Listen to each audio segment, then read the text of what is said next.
A ansiedade e a vontade. Os carregadores que por si mesmos tomavam as cargas, cada um com uma das mãos fazia a obra e com a outra segurava a arma. Neemias 4,17. Comumente se diz que geralmente só se dá valor a alguma coisa quando a perdemos. Certamente há uma dinâmica perniciosa quanto às coisas verdadeiramente importantes. São relacionamentos ou realizações que, quando alcançados, transformam-se em experiências verdadeiramente apoteóticas e estáticas, capazes de envolver toda a nossa alma em gratidão a Deus por poder vivê-las. Todavia, não raro, com o passar do tempo, elas vão perdendo o brilho e a intensidade, talvez alcançando o plano das coisas comuns, que poderiam ser facilmente suplantadas ou substituídas por outras. No entanto, são exatamente tais coisas que, quando as perdemos, somos levados a recobrar o seu verdadeiro valor. Provavelmente já será tarde demais.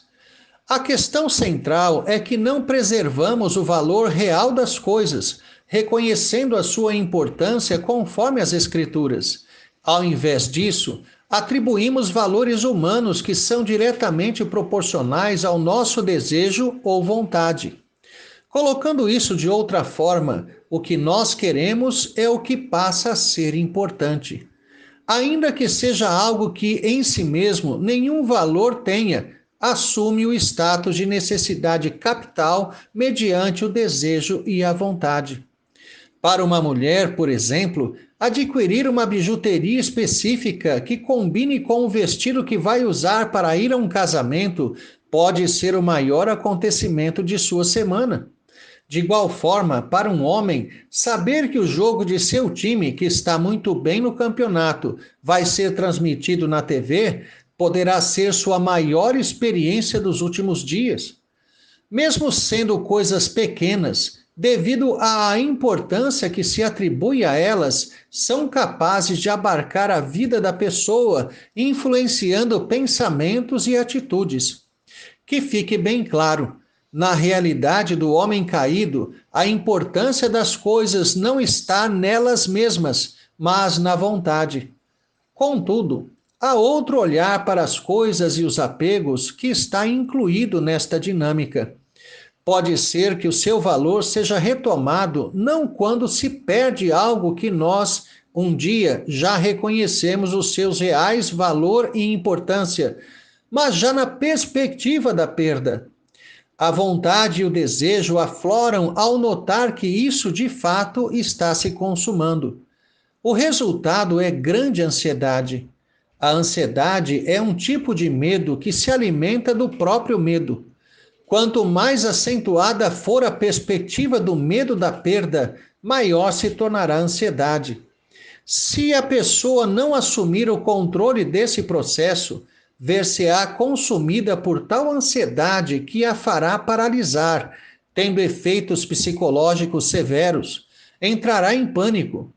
Temos que perceber que o que está no centro é a nossa vontade. É necessário renunciá-la e buscar a Deus. É preciso a humilhação, a completa renúncia para que experimentemos a paz. É viver para Deus e não para nós. Temos que aprender a receber e perder coisas contra e a favor de nossa vontade. Nossos olhos, por vezes, estão muito fixos em nós. Neste caso, tudo o que fazemos tem como objetivo a própria vontade, a construção de uma imagem para os outros, até nas obras próprias e específicas do reino de Deus. Por vezes, a ansiedade está ligada à perda de um status, um conceito que se pensa ter da parte de outros. Por isso é que a perspectiva da perda é tão sentida e tão severa. É comum termos um entendimento muito errado com respeito à obra de Deus. Geralmente pensamos exatamente assim: a obra é de Deus. Realmente é, mas, em certo sentido, mesmo a obra realizada sinceramente a Deus é muito mais nossa do que de Deus. Quando pensamos na expansão do reino pela pregação e pela evangelização, a realização do culto, as reuniões de oração, a transformação da sociedade pelo salgar que a igreja realiza, quem são os verdadeiros beneficiados? Certamente, Deus não precisa de nada disso. Nós somos os verdadeiros contemplados. Tudo é feito para Deus, mas o propósito do Senhor é estabelecer um povo santo na terra, abençoado e guardado por Ele. Não há coisas mais importantes do que essas. É para isso que a vontade do crente deve se despertar sinceramente acima de tudo. O nosso empenho mostrará o quanto o queremos. Ao direcionar a nossa vida para a perspectiva correta e colocar o coração nas coisas verdadeiramente importantes, também nos livraremos do peso dos resultados.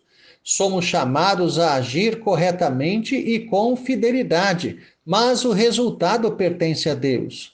Embora seja a vontade do Senhor que sua palavra seja pregada e o seu reino implantado, muitas vezes ele permite o revés e a oposição. Problemas e inimigos vão se levantar como forma de testar aos nossos próprios olhos qual é a extensão de nossa vontade e empenho. Neemias foi a Jerusalém para reedificar a cidade, as muralhas e o templo. Era o povo que precisava da bênção de retomar a vida pactual.